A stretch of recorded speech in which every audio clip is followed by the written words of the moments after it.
Paddy Pimblett was very impressive this past weekend in his fight against Jared Gordon. Not for his skills in the cage, not for maybe how calm he looked when he was walking out and hyping up the crowd, and how he handled that all. Not for any sort of confidence he showed inside the cage, putting all his skills together. No. The most impressive thing about Paddy this weekend was how delusional this guy was in his post-fight interview with Joe, and then every interview since. That was a close one. No, it wasn't. That wasn't close. Have you consulted me manager and see how much you're paying me for this interview? Hey. I wouldn't have been too round. Watch this big people fight. Bro, what are you talking about, man? Here's the thing. I do not want to come across as a senseless hater, right? I don't. I have made videos about Paddy in the past, more than one, as you can see here. I've actually been very, very skeptical of him from his first fight.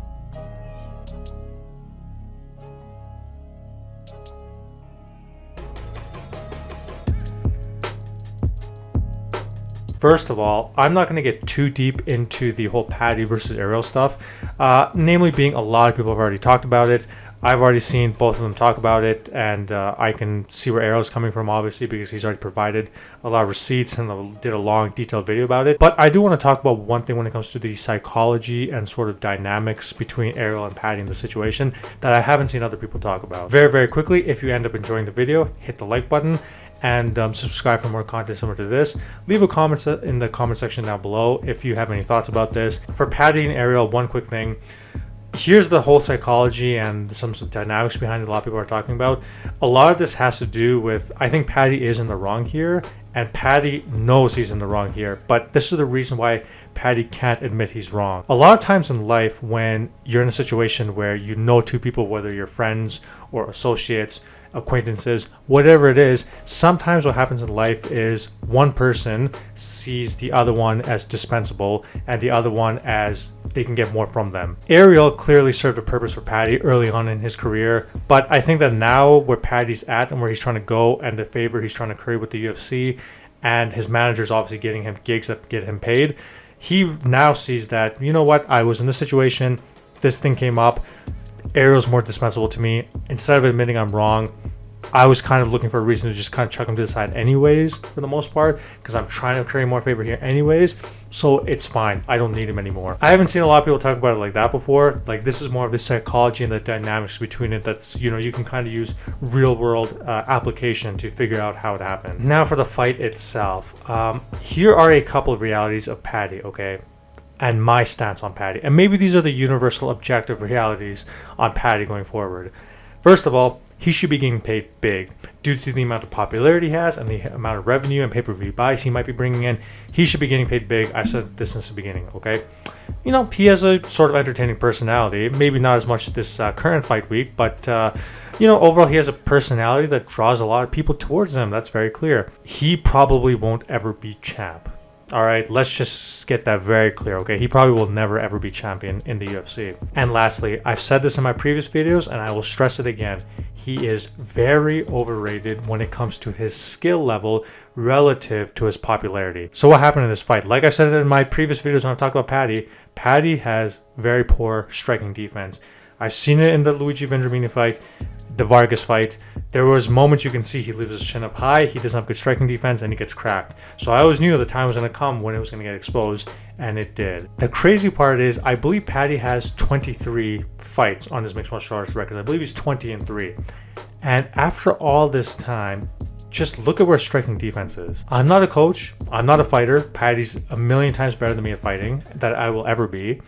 But to have 23 fights and have that level of striking defense when you're fighting in the UFC now, and this is now his 4th fight into the UFC, that's a huge problem. And I was saying this before too, put this Jared Gordon fight to the side and look at his first 3 fights. Just based on those 3 fights, you cannot compare Paddy to people like Conor. Look who Conor was beating when he was coming up the ranks, and look how he was doing it. That's the key. But it's not like Paddy, where literally in his first fight, he's getting cracked.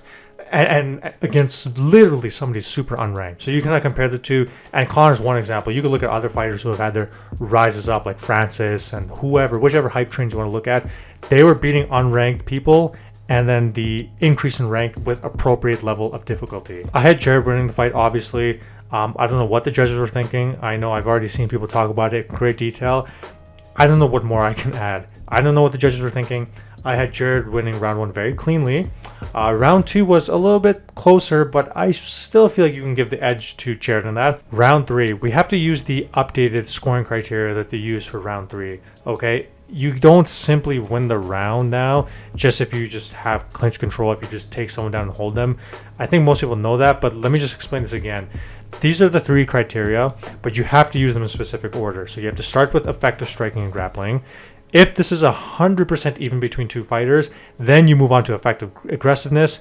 If this is 100% even between both fighters, then you move to the last thing, which is fighting area control. Now in round 3, did either of them have effective striking or grappling that would lead to the end of the match? Very, very clear they say it here. No, neither of them did.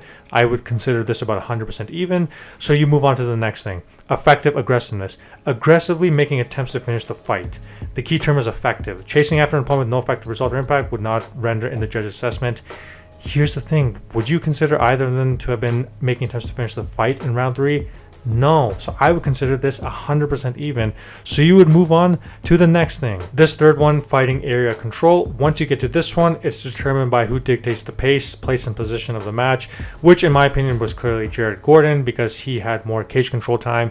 So if you don't use these other 2 things because they were 100% even and just judge based off of this fighting area control, Jared Gordon wins that 3rd round. Striking defense, not very good. Striking offense, not very good. Takedown defense, not very good. His ability to clinch and get out of position from the cage, not very good. I will give credit that, Paddy does have pretty good submissions from certain positions like the back, and he is pretty crafty in the way he tries to get them. I will give him credit on that. Going forward, first of all, I just want to say I know that the matchmakers are sweating after they saw that fight, in the sense that whatever hopes and dreams they had for Paddy went right out the window after they saw that fight.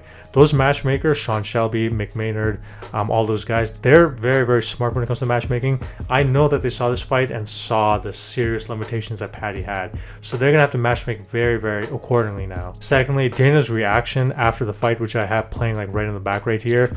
I mean, some of the most unhinged stuff I've seen in a long time from Dana.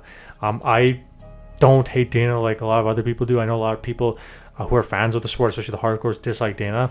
I don't dislike him like that, but this is some of the most unhinged stuff I've ever seen coming from him. Calling the main event boring, which is just crazy. How could you call that main event boring? That was a good fight. Let's look at the rankings. Who here can Paddy beat? Let's think about this. Tony Ferguson.